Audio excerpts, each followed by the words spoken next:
안녕하십니까? 우리가 성경 보겠습니다. 마태복음 13장 읽겠습니다.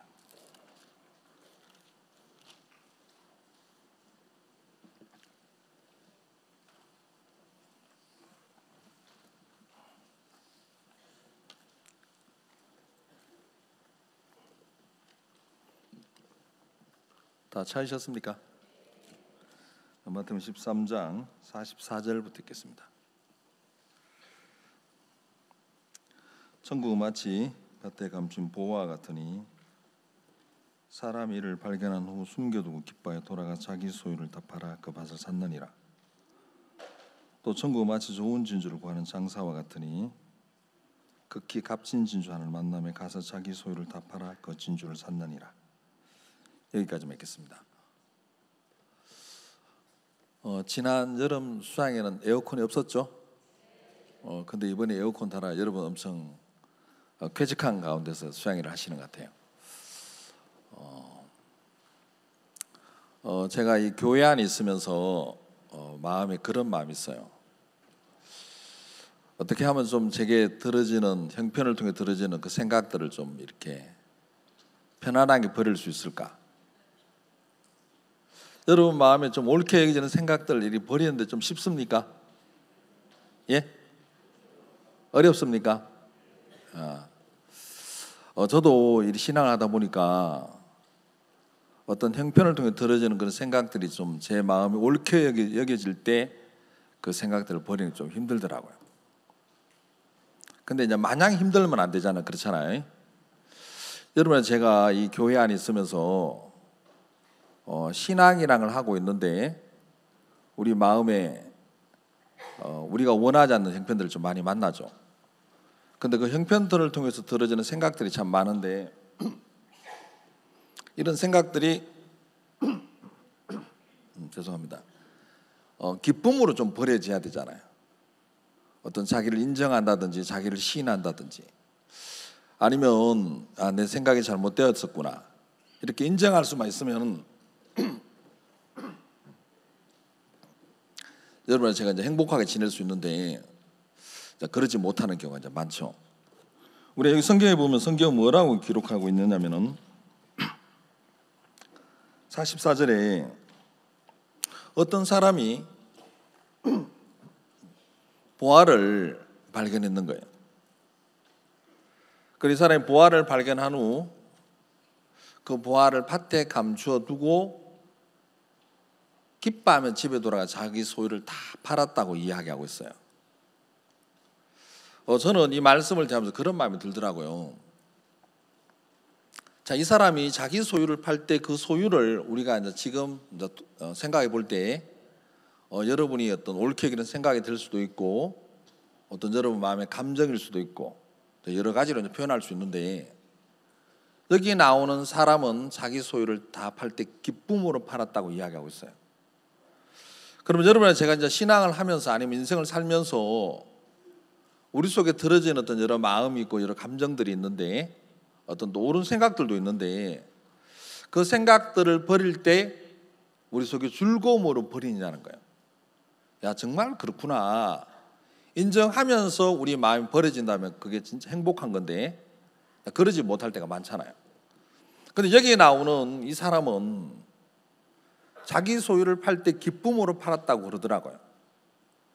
그럼 여러분 인생을 살면서 여러분 속에 어떤 남이 여러분 마음에 어떤 안 좋은 상처를 입힐 수도 있고 여러분 어떤 의사와 전혀 상관없이 타인에 의해서 여러분 감정이 상처를 입을 때도 있다는 거죠. 그러면 그때 그 타인보다는 이건 정말 어쩔 수 없구나 표현보다는 야 내가 생각이 못 미쳤구나 어떤 내 탓으로 돌린다기보다는 그 부분을 내가 책임질 수 있는 이런 마음이 만들어진다면 그 사람은 굉장히 어떤 마음새가 굉장히 뭐랄까 자랐다고 볼 수 있죠. 저도 이제 신앙을 하면서 하나님이 교회를 통해서 정말 제가 가질 수 없는 마음들을 만들어 주더라고요. 오늘 제가 지금 그런 이야기를 여러분한테 좀 드리고 싶습니다. 제가 한 번은 성경을 보는데 여러분 에스더 성경을 잘 아시잖아요. 에스더 3장에 보면 어느 날 그 바산 나라를 다스리는 그 아수르 왕이 자기 밑에 이제 어떤 가장 높은 사람 하나 두는 거예요. 그 사람이 누구냐면 아각 사람 하무다의 아들 하만이라는 사람을 이제 자기 밑에 이제 가장 높은 사람을 두는 거죠. 근데 이 하만이 어느 날 그 왕궁을 출입하다가 자기한테 절하지 않는 사람이 있어요. 모두니가 자기에게 허리를 굽히는데 절하지 않는 사람인데 그 사람이 유대인 어떤 모르드게라는 사람인데 이 하만이 이제 물었어요. 신하들에게. 야, 저 친구는 누군데 절하지 않느냐. 신하들이 저 친구가 포로로 잡혀온 모르드게라는 사람인데 저 친구가 유대인입니다. 그래서 하만의 마음에 야, 저 친구 좀 어떻게 죽여야 되겠다는 마음을 가졌어요. 그리고 결국 이 하만이 의논 끝에 1월 13일 날 무슨 일을 하냐면은 왕 앞에 가서 조서를 얻어서 유대인 전체를 죽이는 그런 조서를 딱 받았어요. 근데 언제 죽이느냐면은 1월 13일 날 조서를 받았는데 12월 13일 날 죽이는 거로 이제 조서를 받았어요. 저는 그런 마음이 들더라고요. 왜 하만이라는 사람이 11개월이라는 긴 시간을 둘까? 어떤 자기 감정이 상하고 마음이 안 좋으면 금방 그 일 처리를 할 수도 있는데 11개월이라는 긴 시간을 두는 이유는 뭐냐 하면은 유대인 전체를 갖다 그 아수에로 왕이 다스리는 127도에 한 명도 남겨두지 않겠다는 거예요. 깡그리 다 이제 없애겠다는 거죠. 근데 그런 조서를 내렸을 때 그 모르드게가 그 일을 두고 이제 자기 사촌 여동생이 이제 왕비가 되어 있는데 그 여동생한테 이야기하는 거예요. 유다인이 이번 일로 인해서 다 죽임을 당하게 되었는데 네가 왕 앞에 나가서 은혜를 입어서 이 일이 아름답게 좀 해결되도록 해라. 근데 이 에스더가 뭐라고 이야기하냐 그러면은 오빠 당신도 알다시피 왕이 정한 규례가 있는데 왕이 부르지 않았는데 그 규례를 어기고 왕 앞에 서면은 왕이 내게 금호를 내어밀지 않으면 선언자에게 금호를 내어밀지 않으면 결국 죽임을 당하는 법이 있는데 그럴 수 없다. 근데 모르드게하고 이제 에스더하고 이야기 속에서 결국은 이제 에스더가 나가요.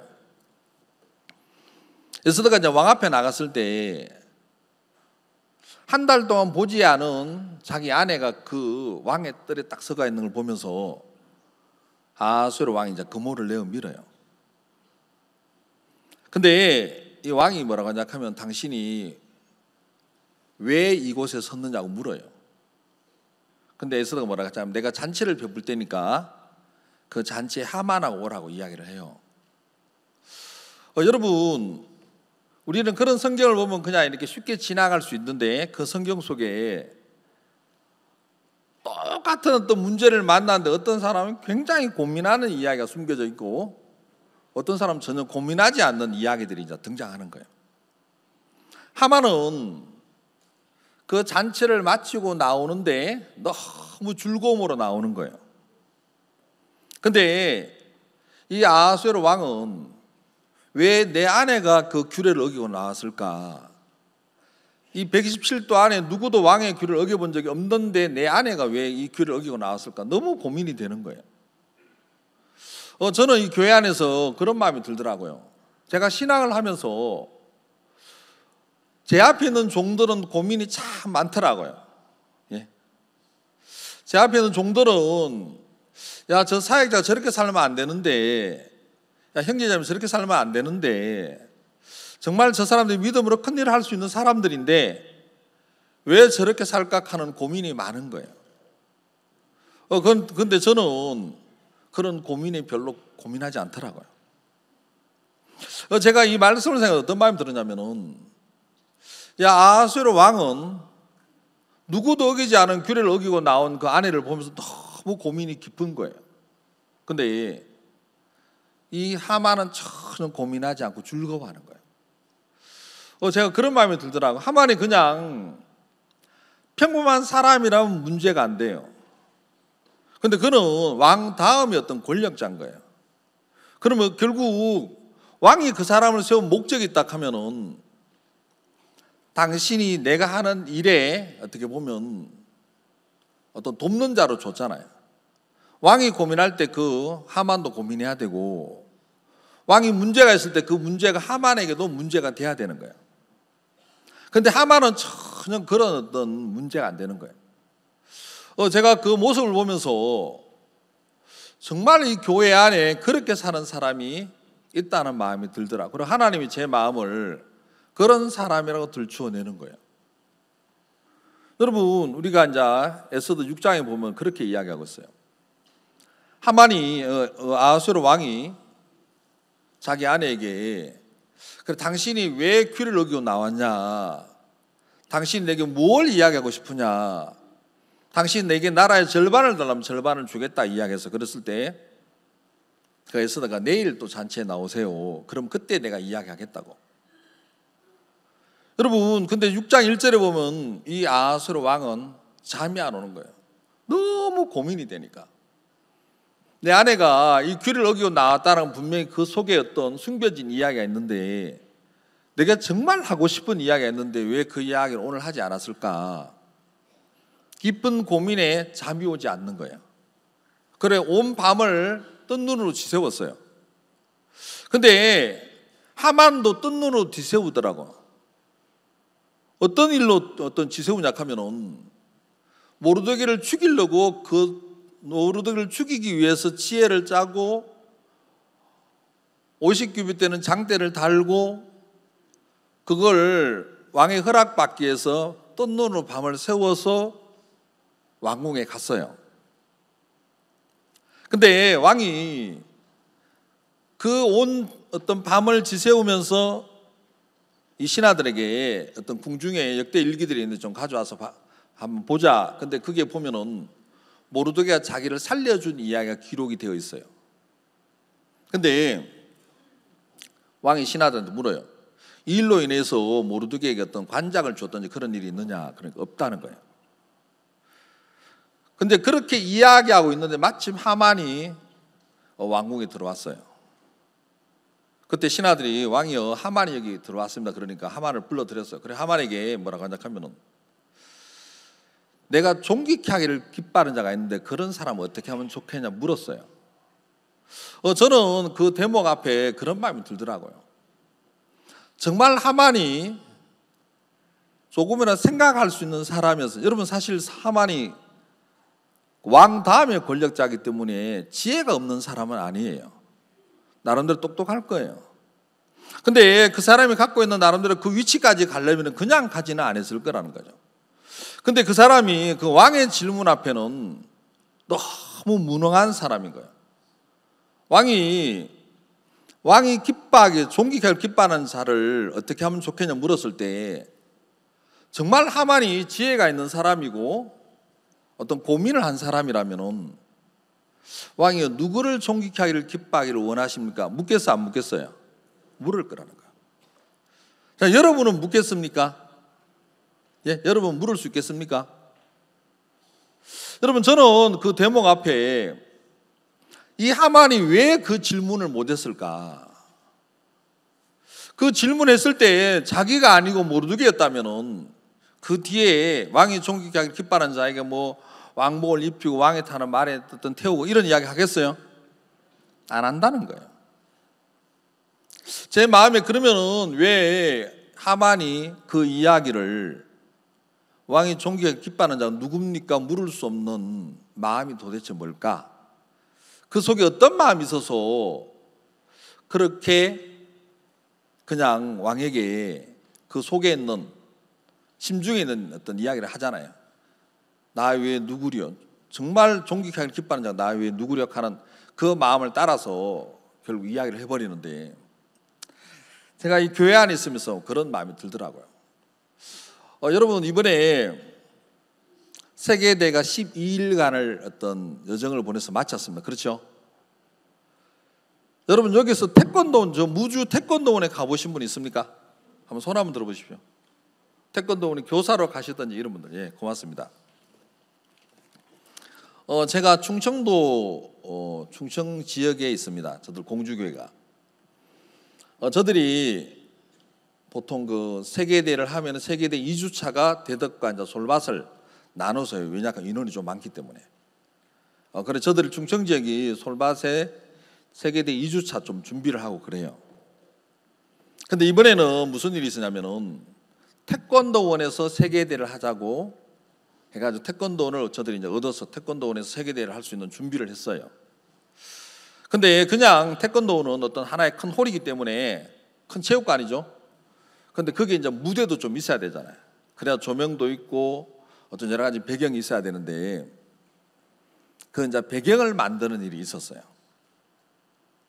근데 이제 그 세계대회 이제 그 무대를 주관하는 이제 목사님이 있는데 그 목사님이 무대에 어떤 디자인에 대한 도면을 딱 그려서 어떤 목사님한테 그 도면을 이렇게 보여주면서 목사님 작업은 이렇게 해야 됩니다. 다 설명을 했어요. 근데 설명을 받은 목사님이 저에게 도면을 줄 때 그 이야기를 하나도 안 하고 도면만 딱 주면서 목사님 이렇게 이 모양으로 작업하시면 됩니다 하고 제가 도면을 받았어요. 근데 나중에 작업 과정의 결과들이 좀 안 좋았어요. 근데 하나님이 그런 결과들을 두고 저한테 물으시더라고요. 제가 원망할 수도 있고 그런데 제 마음에 이거는 누구 탓도 아니구나. 이건 내가 진짜 물어야 되는데 그 목사님이 제게 도면을 주셨을 때 제가 물어야 되는데 이거 어떻게 작업하느냐고 물어야 되는데 안 물었거든요. 그럼 왜 안 묻느냐 하면 제 마음에 뭐가 있냐 하면은 여러분 하만이 그 아하수로 왕 앞에 섰을 때 아하수로 왕이 내가 종기케하기를 기뻐하는 자에게 어떻게 하면 좋겠냐고 질문했을 때 하만의 마음에 왜 안 묻습니까? 정말 왕이 종기케하기를 기뻐하는 자는 누굽니까? 물었으면 절대 그는 안 죽을 수도 있어요. 근데 안 묻더라고. 제가 하만의 마음을 보면서 왜 안 물을까? 묻지 않는 이유가 도대체 뭘까? 그 마음에 뭐가 있냐 하면은 잘하는 마음이 있는 거예요. 또 할 수 있는 마음이 있는 거예요. 또 하고 있다는 마음이 있다는 거예요.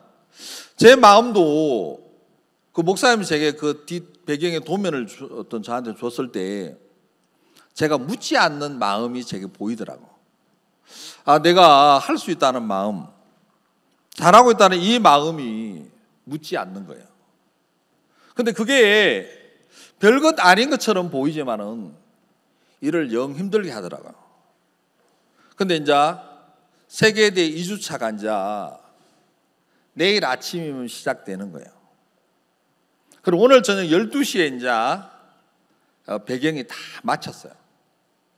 그런데 마쳤는데 그 배경이 어떻게 보면은 잘못돼가 있는 거예요. 그 배경이 이렇게 뭐 2017년 월드캠프 이런 글자들이 정확하게 보여야 되는데 조명을 타는 그런 트러스에 글자가 가리워지는 거예요. 근데 제 마음에 다 마치고 난 뒤에 이 트러스를 잘못 빌렸구나.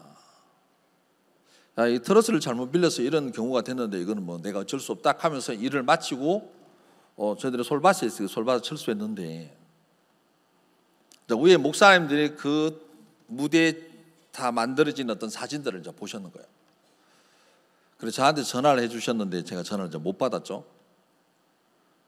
제가 씻고 나서 이제 잠자리에 들어가려고 보니까 전화가 한 10통쯤 와가 있는 거예요. 그래서 제일 마지막에 온 사역자한테 전화해서 왜 전화했냐 그러니까 목사님 큰일 났다고. 내일 아침 목사님 무대에 서셔야 되는데 지금 뒤에 배경이 지금 잘못됐다고 하는데 빨리 고쳐야 된다고. 그래서 제가 전화를 끊고 제가 하는 말이 남들이 다 실수하고 잘못한 거 다 수습해야 되냐. 내가 좀 짜증을 내고 있더라고요. 근데 뭐 짜증내고 있어야 될 그게 아니잖아요. 그래 이제 그쪽에 이제 또 몇몇 사역자들이 있는데 그 목사님들랑 같이 또 태권도원에 가서 그걸 다 이제 배경을 다시 만들어서 끝내고 이제 솔밭으로 돌아왔어요. 근데 한 번은 우리 지역에 어떤 모임이 있었어요. 그래서 제가 그 이야기를 했어요. 그 이야기를 사회를 보면서 이번에 태권도원의 그 세계대회 준비하는 부분 앞에 여러 가지 일들이 어떤 부족한 것도 있고 잘못된 것도 있고 이랬었는데, 제가 어떤 사람들이 원망도 되는 것도 있고, 아니 왜 그렇게 일을 했지 하는 그런 마음도 있었지만, 결국 제가 셈을 해보고 돌아보면서 야, 이거는 내가 묻지 않은 것의 결과다. 정말 내가 잘못됐구나. 그러면서 그 모든 것들에 대해서 제 마음에 제가 죄인이 되니까 아무것도 아니더라고요. 제가 이제 그런 마음들을 좀 표현해서 사회를 보면서. 근데 말씀을 전하는 목사님이 딱 올라오셔서 뭐라 하시냐 하면은, 사회 볼 때 이야기를 안 했으면 나도 이야기를 안 할 건데, 이왕 한 김에 그럼 내가 이야기하겠다 하면서 그러시는 거예요. 그래갖고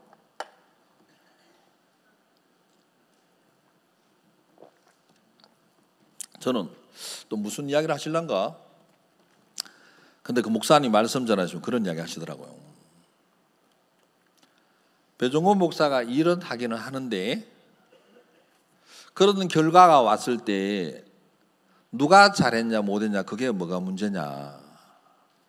중요한 건 내일 아침에 캠프가 시작되잖아요.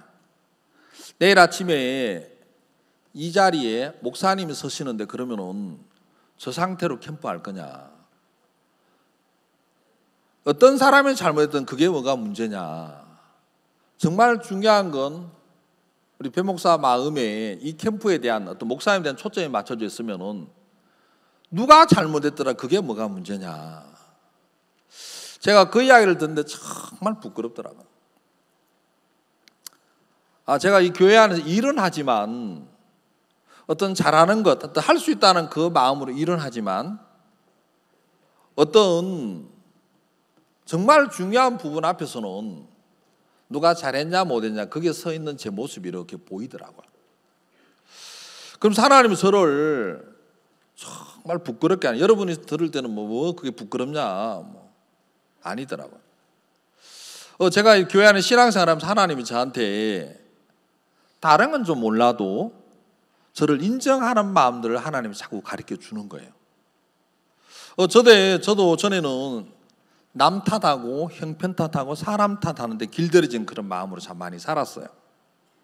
근데 하나님이 이 교회 안에 저를 두시면서 어떤 절구에다 변화 이렇게 곡식을 넣어서 공이로 찧을 때 껍질이 벗겨지는 것처럼, 하나님 여러 일들을 통해서 제 마음에 어떤 숨겨진 어떤 옳은 것들을 하나님이 하나씩 들춰내면서 벗겨가면서, 내가 이런 사람이구나.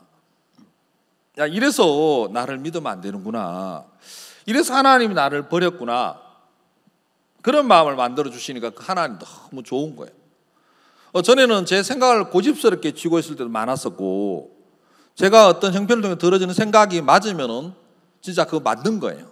제 마음에 상처가 생기고 억울함이 생기고 분함이 생겨도 맞는 거예요. 근데 하나님이 교회 안에 저를 두셔서 얼굴이 뜨뜻하도록 싸워주는 거예요. 여러분, 제가 이 교회 안에서 만나는 게 어떤 여러 부분이 참 많죠. 근데 정말 제 마음에 감사한 게 뭐냐 하면은, 저하고 싸우는 사역자들의 마음이 자꾸 만나지는 거예요. 저도 사역을 하기 때문에 저들 교회 형제 자매들이 있잖아요. 우리 형제 자매들에 대해서 제가 보는 게 있어요. 저분 저렇게 살면 안 되는데, 저분 저런 마음을 갖고 살면 안 되는데. 근데 그 마음을 제가 가졌다고 해서 걷다가 이야기를 쉽게 할 수는 없어요. 왜냐하면 부담스럽더라고요. 왜냐하면 이야기했을 때 그 상대방이 그걸 갖다가 마음에 받아버리면 문제가 안 되는데, 받지 않으면 결국 이제 어떻게 보면 좀 틈이 나거나 다툼이 되잖아요. 그래서 저도 이제 부담스러운 거예요. 근데 제 앞에 있는 목사님들은 어떻게 어느 날 제 얼굴을 정말 떳떳하게 하더라고요. 근데 제가 생각을 해봤어요. 저분도 저하고 교제할 때 제 얼굴을 떳떳하게 할 때 정말 저게 부담스럽지 않고 편안해서 할까? 그렇진 않더라고요. 부담을 넘어서 어떤 자기에게 찾아오는 그 부담하고 싸워서 그걸 이겨서 복음 앞에 들어진 그 마음이 저하고 싸운다는 마음이 이렇게 보이기 시작하는 거예요. 그 마음이 제게 커지니까 제가 저를 인정할 수 있더라고요. 자, 여러분, 제가 마태복음을 잠깐 보겠습니다. 여기 보면은 이렇게 이야기하고 있어요. 자, 마태복음 13장에 보면은 뭐라고 기록이 되어 있냐면은, 천국은 마치 밭에 감춘 보화와 같으니. 자, 여러분, 천국 이꼴은 보화라는 거예요. 어떤 사람이 이 보화를 발견했는데 기뻐하면서 집에 돌아가 자기 소유를 다 팔아 그 보화를 샀다는 거예요. 정말로 여러분이 교회 안에서 여러분의 어떤 옳다는 생각을 버리고 정말 살만한 걸 여러분이 가지고 있느냐는 거예요. 여러분이 보고 여러분이 듣고 거기서 느껴져서 만들었던 어떤 생각들을 하나님 이건 아닙니다, 이건 틀렸습니다, 이건 거짓된 겁니다 하면서 그걸 버릴 수 있는 그런 어떤 내용들이 여러분 속에 있느냐는 거예요. 제가 신앙을 하면서 그런 마음이 들더라고요. 내가 버리려고 애를 써야 되는 게 아니구나. 내가 어떤 이 생각을 잘못했다고 인정하려고 애를 써야 되는 게 아니고 그걸 버리게 하고 그걸 인정하기 위한 어떤 다른 세계를 만나야 되는 거예요. 여기 보면은 이 사람이 갖고 있는 소유는 밭을 사는 소유밖에 안 되는 거예요. 이 사람이 자기 소유를 다 팔아봐야 밭을 사는 소유 이상이 안 된다는 거예요. 그런데 이 사람이 그 소유를 팔 때 기쁨으로 팔았다고 그랬어요. 그렇죠? 이 사람이 기쁨으로. 그러면 이 사람이 자기 소유를 다 팔 때 기쁨으로 팔았는데 뭐가 그를 기쁘게 했느냐는 거예요. 밭에 자기가 숨겨놓은 보화가 그를 기쁘게 했다는. 그러면 여러분 속에 정말 여러분이 가지고 있는 어떤 생각들, 어떤 여러분 감정들, 여러분 느끼는 어떤 그런 기분들, 이런 것들을 여러분이 야 이거 거짓되구나, 이거 잘못됐구나 여러분이 시인하고 인정하면서 버릴 수 있는 그런 보화가 여러분 속에 있어야 된다는 거지. 그래야지 여러분이 인생이 행복하지 않겠느냐는 거예요. 제가 일주일에 5번을 어디에 이제 그 마인드를 하러 갑니다. 우리 공주에 보면은 국립법무병원이라고 있어요. 그러니까 치료 감호 보호소죠. 거기에 보면은 마약 중독자가 600명이 있어요. 그러고 위에 그 뭡니까 그 본드 중독자가 한 400명, 알코올 중독자가 200명. 근데 1200명이 수용대가 있는데 거기 보면 약에 의존해서 사는 중증 환자도 참 많아요. 근데 제가 이제 가는 곳은 마약 중독자들에게 가요. 근데 그 마약 중독자들이 저한테 그래요. 제가 이제 목사랑 알거든요. 목사님, 성공하셨습니까? 하고 저한테 물어요. 예? 그래서 어떤 그 재수자들이 저한테 목사님 성공하셨습니까? 그래서 제가 그랬어요. 선생님이 제게 묻는 성공이라는 기준이 뭡니까? 하고 제가 물었어요. 그럼 제가 뭐라고 했냐면 저는 성공하지는 않았습니다. 근데 저는 행복합니다. 그랬어요. 그리고 그분이 저한테 물었어요. 그럼 목사님 말하는 행복의 기준이 뭡니까? 하고 저한테 묻더라. 그래서 제가 뭐라고 했겠습니까? 네? 여러분 제가 행복의 기준을 뭐라고 이야기했겠습니까? 제가 그분들한테 그랬어요. 저도 사람인지라 여러 문제를 만나는 형편을 만나면 제 마음에 찾아오는 느낌이 많습니다. 그 느낌 속에 기분들이 참 있고 그 기분 속에 어떤 생각들이 만들어지는데 어느 날부터 제가 그 생각을 버릴 수 있는 마음이 있습니다. 제가 그 생각들을 아니라고 거짓된 거라고 틀렸다고 인정할 수 있는 마음들이 제게 만들어졌습니다. 제가 그게 행복합니다. 근데 이번에 어떤 재수자가 출소를 했어요. 출소를 했는데 이 사람이 이제 문경 있는 사람인데 출소를 했는데 저한테 편지가 왔어요. 젊은 사람인데 편지가 왔는데 목사님, 자기가 출소해서 나가서 지냈는데 너무 마약하고 싶은 충동이 들어서 다시 손을 대가 잡혀서 상주교도소에 갔다는 어떤 편지를 보내왔다. 그러면서 목사님 제가 한 달 뒤에 목사님 얼굴을 뵐 겁니다 하면서 편지가 왔는 거예요. 저들 공주교회는 편지가 왔어요.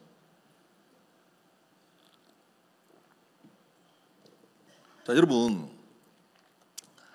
그 사람들이 저한테 이런 이야기, 목사님, 출소하는 게 정말 두렵다는 거예요. 그래, 왜 두렵습니까? 출소했을 때 그들이 전에 그 마약에 어떤 빠졌던 환각 상태가 있잖아요. 저는 잘 모릅니다. 그 환각 상태에 대해서 어떤 느껴지는 쾌감이나 이런 게 견딜 수 없이 좋대요. 근데 자기도 모르게 그런 환각에 젖었을 때 어떤 느꼈던 감성입니까? 어떤 육체의 욕구를 들어주는 그 마음이 견딜 수 없이 찾아온대요. 그럼 그때 그걸 이길 힘이 없다는 거예요. 그래서 이분들이 거기서 이제 심리치료를 받는 거예요. 그래서 저들이 은혜를 입어서 제가 지금 한 1년 반 가까이 이제 다니고 있는데, 제가 그 이야기를 들을 때마다 근데 이제 마인드는 예수님 이야기는 못해. 왜냐하면 그게 불교 환자 환자라 하면 좀 죄송합니다. 어떤 불교 다니는 사람들 천주교 여러 어떤 종류의 종교를 갖고 있기 때문에 제가 이제 예수님 이야기는 이제 그래서 금기상. 근데 이제 딱 한 달에 한 번 성경 공부를 해요. 성경 공부할 땐 정말 신이 나요. 그래, 그 많은 사람들이 한 번 그 찾아오는 생각에다 마음을 내어준 그걸 선택한 결과가 뭐냐 하면은 자기 아내에게, 자기 가족들에게, 자기 어떤 많은 사랑하는 사람 상처를 주는 그런 결과를 만나는 거예요. 근데 그걸 반복해 가는 거예요. 자, 왜 그러냐 하면은 그들 마음 속에 내가 이걸 능히 이길 수 있다는 마음이 있어요. 근데 못 이깁니다. 절대 못 이기더라고. 여러분, 저는 어느 날 그런 마음이 들었어요. 교회가 저한테 하는 일이 뭐냐 하면은 정말 제게 소유라고 여겨지는 여러 가지가 있더라고요. 어떤 오름도 있고, 어떤 교회 안에 만나는 문제를 통해 들어지는 어떤 기분도 있고, 그 감정도 있는데, 어떤 그런 부분들을 제 마음에, 여기다 마음을 내어주면 진짜 망하는구나. 이 생각에 내 마음을 내어주면 내가 부끄러운 사람이 되는구나. 어떤 이런 마음들을 하나님이 제게 만들어 주더라고요. 그러면 그 생각을 내려놓게 만드는 거예요. 근데 그 생각을 내려놓는 게 즐거움으로 내려놓게 하더라고요. 그럼 제가 좀 하는 이야기 좀 틀린 것 같습니까? 예? 아니, 여러분 정말 즐거움으로 내려놓게 하는 거예요. 제가 이번에, 그러니까 아까 제가 그런 이야기를 드렸잖아요. 제가 사회를 잘 보고 내려왔을 때 이제 말씀 전하신 목사님이 배 목사가 그 일을 하면서 일은 잘하지만은 잘하는 마음으로 하고 할 수 있다는 마음으로 하지 정말 그 일에 정확한 초점이 없다.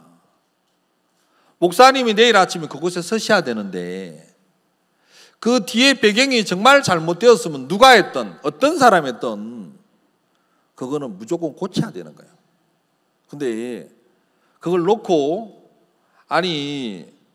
남이 잘못하면 다 우리가 수습해야 되냐, 그 생각에다 마음을 내어준다는 것은 진짜 잘못된 마음이다. 그 이야기를 이제 말씀 시간에 했어요.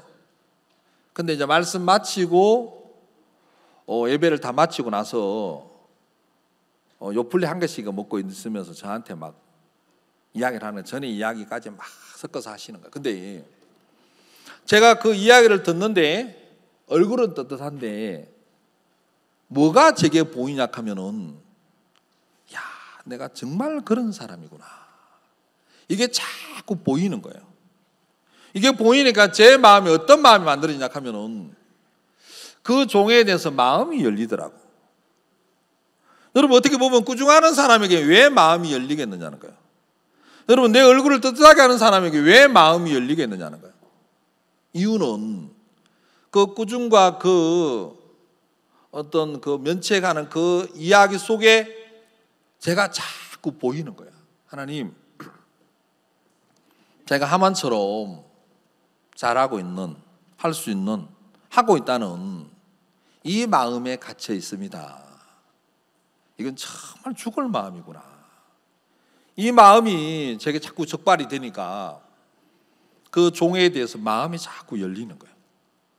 여러분, 사람과 사람 사이에 부담스럽지 않잖아요. 부담스럽지 않은 건 아니에요. 부담스럽잖아요. 근데 하나님이 그 부담의 폭을 줄여주는 거예요. 뭘 통해서? 제가 죄인인 걸 통해서 자꾸 줄여주는 거예요. 내가 정말 그런 사람이구나.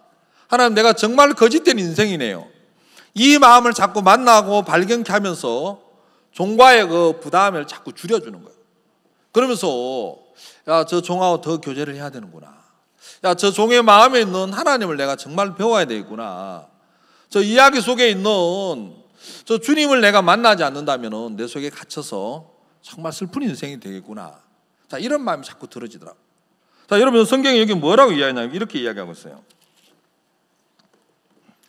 여기 44절에 자기 소유를 다 팔아 그 보화를 산 이 사람 마음의 보화가 뭘까? 예?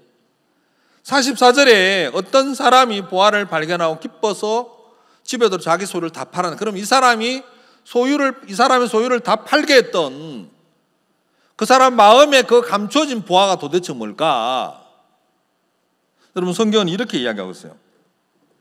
45절에 보면은 또 천국은 마치 좋은 진주를 구하는 장사와 같으니 그랬어요. 여러분, 여기 천국은 천국 이꼴은 장사꾼이다. 이렇게 보면 되잖아요. 그럼 여기서 장사꾼이 누구냐 하면은 예수님인 거예요. 예수님. 또 저는 제 마음에 이 장사꾼이 교회에 있는 종이라는 마음이 제 마음에 분명하게 믿어지더라고요. 자, 여러분, 여기 성경이 뭐라고 하냐면은 45절 또 천국은 마치 좋은 진주를 구하는 장사와 같으니 극히 값진 진주 하나를 만남에 가서 자기 소유를 다 팔아 그 진주를 샀느니라 그러더라고요. 여러분, 여기에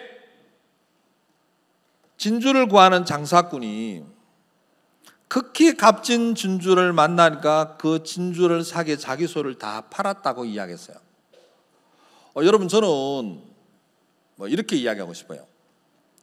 자, 여러분, 예수님은 이 땅에 오신 목적이 뭐냐 하면은 여러 이야기를 할 수 있지만 가장 근접적으로 여러분, 죄인을 위해서 오셨어요. 맞습니까? 여러분, 예수님 죄인을 위해서 오셨다는 거예요. 근데 예수님이 죄인을 위해서 오셨는데 그 죄인이 누구냐면은 다른 게 여러분이나 전 거예요. 저는 어느 날 이 말씀을 보다 그런 마음이 들더라고요. 이 장사꾼이 극히 값진 진주를 만났는데 이 극히 값진 진주가 누굴까? 여러분, 똑같이 구원을 받은 어떤 사람은 그 구원이 아주 큰 사람이 있고 구원이 그냥 내가 죄가 없직하고 육으로 사는 사람도 있는데 여기서 극히 값진 진주는 다른 게 아니더라고. 정말 죄에게 져서 의가 없는, 완벽하게 죄에게 져서 죄의 종으로 살고 의가 없는, 그래서 정말 죄의 종으로 망해야 되는 그 인생이 극히 값진 진주인 거예요.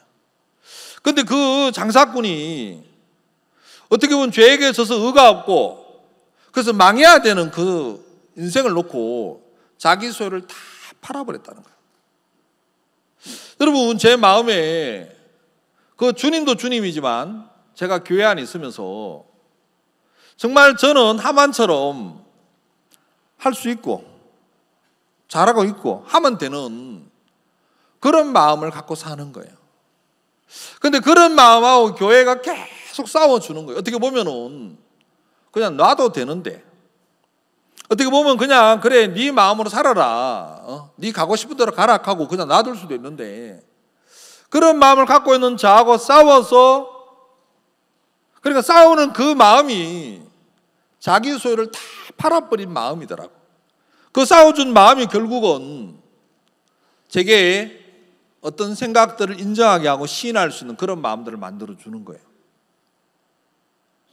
여러분의 제가 정말 이 교회가 갖고 있는 어떤 자기하고 싸워서 그 싸움에서 자기를 이겨서 복음 앞에 어떤 삶을 드리고 시간을 드리고 희생하는 그 바탕들이 없으면은 여러분의 제가 여기 서가 있겠냐는 마음이 들더라고요. 맞습니까? 여러분, 아멘 됩니까? 정말 여러분이 스스로 할 수 있다고 생각하세요? 아니, 제가 이런 마음이 들었어요.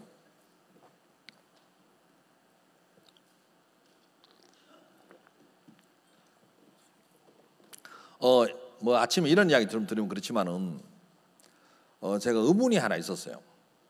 살다 보면 의문도 많지만은 교회 안에서 어떤 하나님의 은혜를 입어서 어떤 은사를 가지고 복음을 섬겼던 사람들이 있어요. 근데 어느 날 이 복음을 대적하고 교회를 떠나는 사람이 있더라고요. 근데 제가 그 사람들을 다 만나거나 그러지는 않아요. 거의 뭐 접촉할 수도 없죠. 근데 결국은 그들이 이 복음을 등졌을 때 그 뒤의 결과를 보면은 저는 복음하고 무관하게 사는 사람이 거의 대다수예요. 저는 그런 생각을 해봤어요. 제가 신앙을 하면서 많이 어려웠을 때, 야, 그래도 교회에서 내가 배운 게 있는데, 또 받은 게 있고 듣고 본 것들이 있는데, 내가 사역을 안 해도 이 교회에서 듣고 받고 본 것으로 그래도 내가 신앙을 할 수 있지 않겠냐, 이런 마음이 있었어요. 왜 제가 그런 마음을 가지냐면은 제가 했다고 생각했기 때문에, 제가 그걸 얻었고 제가 또 배웠고 가졌다고 생각했기 때문에 그런 마음을 가졌어요. 근데 어느 날 제가 성경을 보다 깜짝 놀란 게 하나 있어요. 제가 성경을 한번 잠깐 보겠습니다. 우리가 출애굽기를 잠깐 보겠습니다. 출애굽기 36장 1절을 보겠습니다. 출애굽기 36장 1절.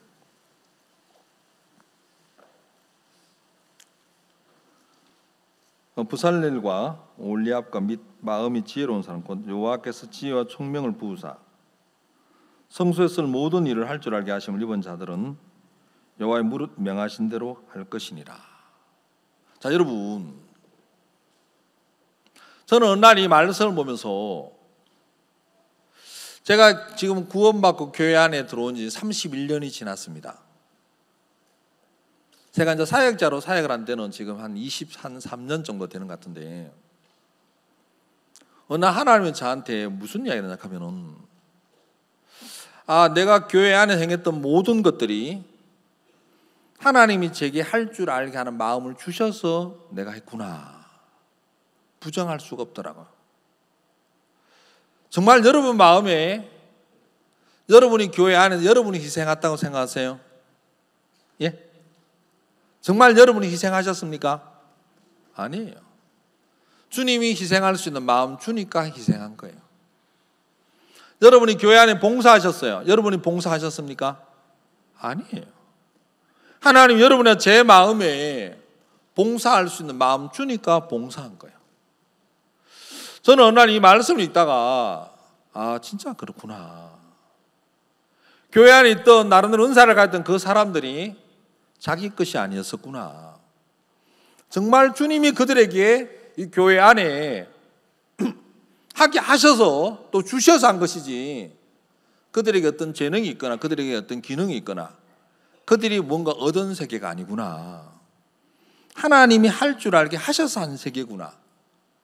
그럼 복음을 등지니까 하나님이 안 주시잖아요. 그러면 그들이 할 수 있습니까? 없습니까? 못하는 거예요. 자, 여러분, 제가 교회 안에서 할 수 있는 이게 우리가 하는 게 정말 아니더라고. 하나님이 제게 하게 하셔서 하는 거예요. 얼마 전에 저들이 그러니까 겨울 수양이 끝나고 저들이 천안에 사역자 모임을 했어요. 근데 모임 때 우리 지역자 목사님이 저를 사역 못하는 사람으로 이렇게 명단에 올렸어요.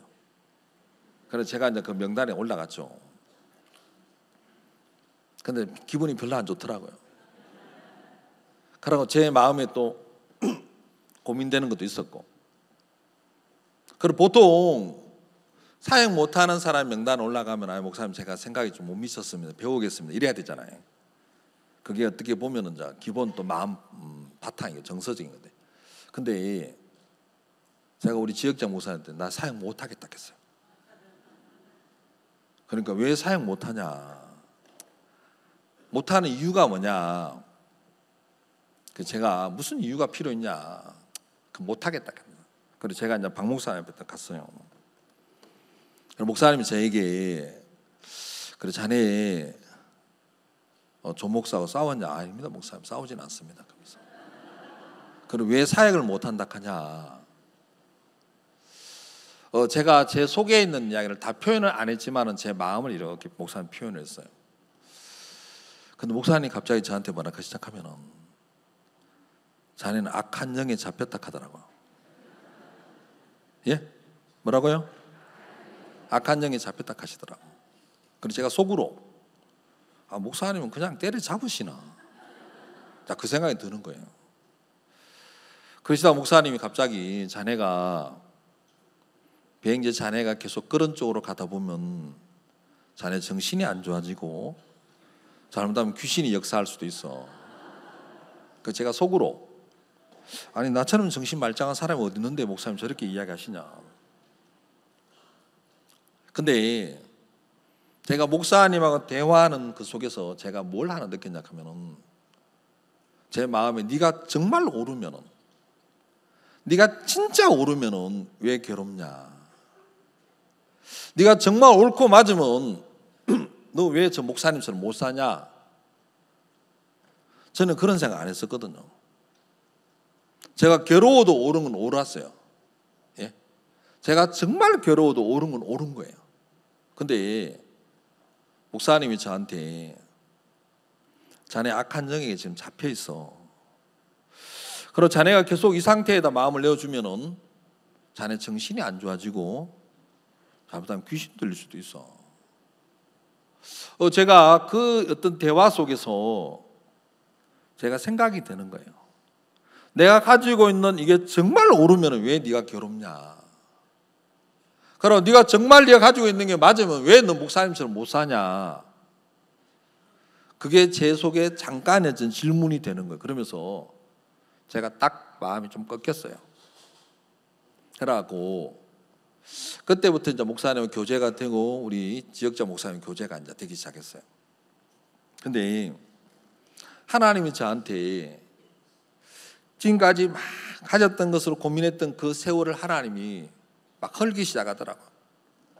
정말 내가 가졌던 생각들이 정말 잘못됐구나. 여러분, 며칠 전에 제 동생 부부가 어떤 저들 집에 잠깐 왔어요. 근데 그 동생 남편 되는 매제가 저한테 이런 이야기 하더라고요. 저들 이렇게 뜨문뜨문 나와요. 교회는 나오는데 목사님도 불편한 이야기도 하고, 그 매제 형님이 선교회 목사님이에요. 또 자기 아내 또 오빠가 목사고 이러니까 싫은 거라. 뭐 그게 이제 싫다기보다는 마음에서 일단 이 교회가 싫은 거예요.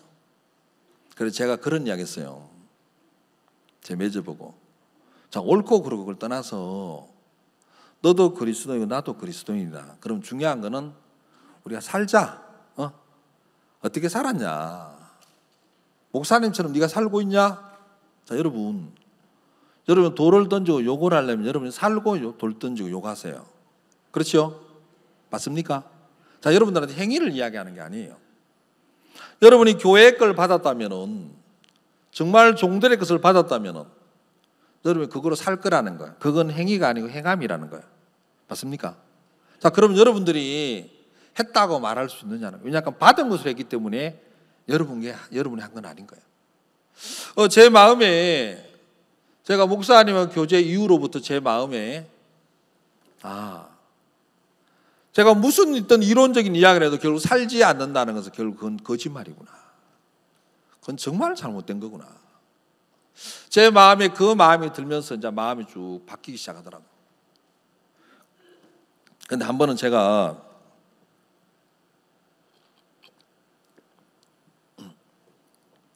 미국에 무슨 일이 있어 전화할 일이 있었어요. 근데 그 미국의 사역자님이 저한테 이런 이야기 하시더라고. 목사님이 미국에 오셨는데 배 목사 이야기 하더라. 그래 무슨 이야기 하셨는데요? 그러니까 목사님 배 목사 이야기 하는 내가 들으면서 배종건이가 헷가닥했구나. 배종건이가 귀신 들렸네. 자기가 그런 생각을 했다 하더라. 그래서 제가 이제 그 이야기를 듣는데 그 뒤에 이야기는 이제 안 했죠. 그 뒤에 이야기는 안 하고 딱 그까지 듣는데 제가 그런 마음이 들어요. 목사님은 가시는 곳마다 배종건이를 그렇게 인식하게 만드시냐, 이 생각이 드는 거예요. 그런데 제가 참 감사한 게 뭐냐 하면은, 여러분 그 목사님은 가시는 곳마다 배종건이를 사람들의 속에 그렇게 인식하게 만드시냐, 그러면서 또 생각이 진행할 수도 있잖아요. 맞습니까? 진행할 수도 있어요. 근데 하나님이 제 마음에 어떤 마음을 주시냐면은, 그래, 내가 진짜 그런 사람이었지. 하나님 맞습니다. 내가 정말 헷가닥한 사람이었습니다. 그게 인정이 딱 되는 거예요. 예? 인정이 되는 거예요. 인정이 되니까, 목사님은 가시는 곳마다 배종원을 그렇게 인식하게 만드시냐. 그 뒤에 생각이 딱 끝이 나는 거예요. 제 마음에 그 하나님 너무 감사한 거예요. 제가 제게 찾아오는 생각을 이길 수 있는 힘이 저한테 있는 건 절대 아니더라고요. 어느 하나님이 저한테 내가 드려야 되는 사람이구나. 내가 남의 것을 받아야 되는 사람이구나. 내 것으로 정말 살 수 없는 사람이구나. 내 것은 다른 게 아니에요. 어떤 일을 통해 들어지는 생각들 앞에 생겨지는 기분, 그 감정, 느낌들이 같은 말이지만 그 속에 원망이라는 것, 어떤 불평이나 섭섭함이나 억울한 것, 그런 것밖에 없는 거예요. 그런데 하나님 하나님 이게 저 사람 탓이 아닙니다. 내 겁니다. 내 문제로 받을 수 있는 이런 마음을 교회가 만들어주니까 너무 좋은 거예요. 자, 여러분 여기 마태복음 그렇게 이야기했어요. 어떤 사람이 밭에 감추어진 보화를 발견했어요. 자, 여러분 이 교회 안에서 여러분을 향해 이야기하는 그 종들의 마음이 여러분 속에 보화가 된다면, 여러분하고 싸우는 종들의 그 마음이 여러분 속에 밭에 감춘 보화가 된다면, 여러분은 소유를 팔 때, 여러분을 인정하고 시인할 때 즐거움으로 할 수 있다는 거예요. 이게 법이 아니고 하나님 우리를 그렇게 살도록 만들어 놓으셨더라고. 여러분 제가 신앙을 하면서 저는 제가 뭔가 믿어보려고도 했고 어떻게 신앙을 해보려고도 했는데 그게 안 되더라. 하나님, 저는 못하는 사람입니다. 내가 하니까 내게 속한 모든 사람의 상처만 주고 아픔만 주는 정말 잘못된 인간입니다. 하나님 이 마음을 계속 만들어주면서 저에게 네가 그래서 교회께 필요해. 네가 그래서 종들의 것이 필요해. 여러분은 정말 교회와 종들의 것이 필요해요. 우리 사역자들에게는 목사님의 것이 정말 필요하더라고요. 여러분 제가 교회 안에서 빌립보서에 그런 이야기를 하잖아요. 네가 교회 안에서 무엇을 하든지 네가 바울이 그래요. 네가 내게 보고 듣고 받고 본 것으로 해라. 여러분 우리가 내 앞에 세워진 종을 불신한다면 그럼 신앙은 끝나는 거예요. 무슨 이론을 가지고 끝나는 거예요. 왜냐하면 여러분 제가 듣는 우리 마음 안에 듣는 세계는 사단이 들려주는 세계밖에 없어요. 그런데 그걸 죄라고 시인하고 인정할 수 있는 것은 교회가 들려주는 것으로만 되더라고요. 여러분 전에는 제가 어떻게 하면 될 수 있다고 생각했어요. 여러분 여러분 생각 한번 해보세요. 하만이 가졌던 그 마음은 망하는 마음이에요. 하만이 가졌던 마음은 자기를 죽게 하는 거예요. 여러분 그가 왕 앞에 섰을 때 내가 존귀케 하기를 기뻐하는 자를 어떻게 하면 좋겠냐 했을 때 왕이요, 정말 당신이 존귀케 하기를 기뻐하는 자는 누굽니까? 왜 못 묻습니까? 물을 수 있잖아요. 여러분도 교회 앞에 물을 수 있는 거예요. 그런데 왜 안 묻습니까? 내가 잘할 수 있는 사람인 거예요. 내가 할 수 있는 사람, 내가 하고 있는 사람이 그렇기 때문에 안 물어도 되는 거예요. 저는 이번 세계대회 2주차 태권도 준비를 하면서 진짜 내가 잘할 수 있다는 이 생각에 갇혀있는 사람이구나. 하면 될 수 있다는 이런 마음에 갇혀있기 때문에 제게 도면을 주는 그 목사님에게 목사님 이거 어떻게 작업하면 됩니까? 물으면 되잖아요. 물으면 아무 일도 안 일어나요. 정말 하나님 너무너무 아름답게 마무리했을 거예요. 그런데 제가 안 물으니까 제가 할 수 있는 그 모양으로 잘할 수 있다는 마음으로 제 방법으로 일을 했어요. 그런데 결국은 하나님이 부끄럽게 만들더라고요. 그런데 하나님 그런 일을 통해서 제게 선으로 바꾸시는 거예요. 정말 저하고 싸우는 종들의 마음이 제 마음이 보화가 되게 만들더라고요. 진짜 감사하다. 저는 제 생각을 인정하고 시인하는 건 정말 싫어하는 사람이에요.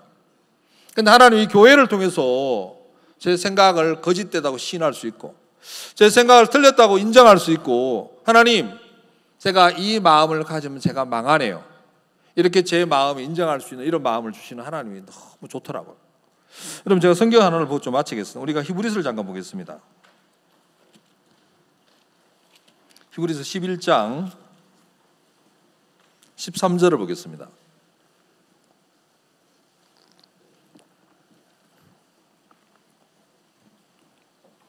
히브리 11장 13절. 다 찾으셨습니까? 이 사람들은 다 믿음을 따라 죽었으며 약속을 받지 못하였으되 그것들을 멀리서 보고 환영하며 또 땅에서는 외군과 나그네로 증거하였으니 이같이 말한 자들은 본향을 찾는 것을 나타냅니다. 자, 여러분 여기 보면은 이 사람들은 이렇게 표현하고 있는데, 자, 이 사람들은 다름이 아니고 히브리서 11장 1절부터 12절까지 나오는 사람들이에요. 모세, 아브라함, 이삭, 야곱 막 수많은 사람 이야기하는 거죠. 그러고 또 이제 히브리서 11장 전장에 나오는 인물을 이야기할 수 있죠. 성경이 뭐라 하냐? 이 사람은 믿음을 따라 죽었으며 그랬어요. 근데 제가 어느 날 그럼 이 사람들이 믿음을 따라 죽었다는, 여기서 믿음은 뭘 이야기하는 걸까? 근데 제가 이제 신앙을 하면서 제 마음에 믿음이란 것은 들은 것에다 마음을 합치는 거구나. 뭐라고요? 믿음이라는, 여기서 말하는 믿음은 들은 것에다 마음을 합치는 거예요. 근데 이들의 성경이 뭐라? 이 사람들은 믿음을 따라 죽었으며 약속은 받지 못하였으되 이렇게 표현하고, 그럼 여기서 약속을 받지 못하는 뭘까? 자, 여러분 제가 이야기를 한번 해볼게요. 하나님은 어느 날 아브라함에게 약속하셨어요. 아브라함에게 내가 네 몸의 날짜를 통해서 하나님 무별처럼 많은 후손을 주겠다 약속하셨어요. 그러고 그 후손의 후손들이 이방이 계기를 400년 동안 종살이 하다가 내가 그 땅을 징치하고 그들을 이끌어 가나안 땅에 드리겠다 약속했어요. 맞습니까? 자, 근데 아브라함의 아들 이삭이 그 약속을 아브라함에게 들었습니까? 하나님께 받았습니까? 아브라함에게 들었어요. 맞죠? 그러면 이삭의 아들 야곱이 그 약속을 하나님께 들었습니까? 자기 아버지 이삭에게 들었습니까? 이삭에게 들었다는 거예요. 그러면 그 야곱이 12아들 낳았는데 그 12아들들이 그 요셉이 그 유다가 그 약속을 하나님께 들었습니까? 야곱에게 들었습니까? 야곱에게 들었다는 거예요. 자, 여기서 약속을 받지 못하였다는 것은 직접 받지 않았다는 거예요. 그래서 이 사람은 믿음을 따라 죽었으면 이 말은 이 사람들은 들은 것이나 마음을 합쳐 살다 죽었다는 거예요. 여러분은 제가 교회 안에서 가장 중요한 게 뭐냐 하면은 들은 것이나 마음을 합쳐야 되는 거예요. 그럼 여러분 교회가 여러분 들려준 것에 마음을 합쳤을 때 정말 여러분이 어떻게 살 수 있냐? 외국인과 나그네처럼 살 수 있는 거예요. 여러분 우리가 듣는 세계는 세상에서 얻을 수 없는 가장 소망스러운 세계를 듣잖아요. 여러분 우리가 다시 사는 세계를 듣는다는 거예요. 저는 어느 날 그 마음에 진짜 이 교회가 놀랍구나. 교회가 저를 세상에서 가장 가볍게 살게 하는 거예요. 여러분 사역자들이나 또 아니면 형제 자매님들이 은혜를 입어서 해외 전도여행을 가든지 아니면 집회를 갑니다. 또 우리 젊은 어떤 대학생 단기를 갔다 와요. 그러면 그 아이들이 어떤 우리 사역자나 어떤 우리 형제 자매들이 해외 전도여행을 가셨을 때 한번 일주일 아니면 2주 아니면 3주 만에 돌아오시는데 그곳에 머물면서 내가 돈을 벌어야 되겠다는 생각 가집니까? 그곳에서? 아니에요.